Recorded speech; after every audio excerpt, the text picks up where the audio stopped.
এই নির্বাচনে বিজয় হয়েছে উদারপন্থী গণতন্ত্রে। বাংলাদেশ জাতীয়তাবাদী দলের প্রায় ৬০ লক্ষ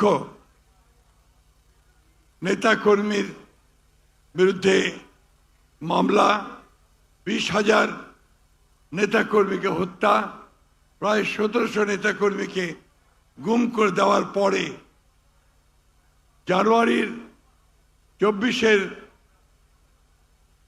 জুলাই এবং আগস্টে প্রায় ২,০০০ ছাত্র, নারী, শিশুর আত্মাহুতির পরে, রক্তপাতের পরে আমরা আজকে একটা গণতান্ত্রিক পন্থায় ফিরে যাওয়ার যে প্রধান ফটক, সেই ফটককে উত্তরণ করতে চলেছে।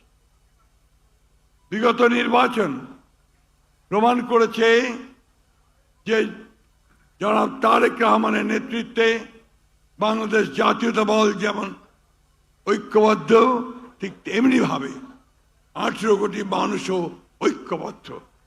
তারা পরিবর্তন চায়, সেই পরিবর্তন হচ্ছে উন্নয়নের পরিবর্তন, অবস্থার পরিবর্তন, রাজনীতির গণতান্ত্রিকীকরণের পরিবর্তন, অর্থনীতির গণতান্ত্রিকীকরণের পরিবর্তন।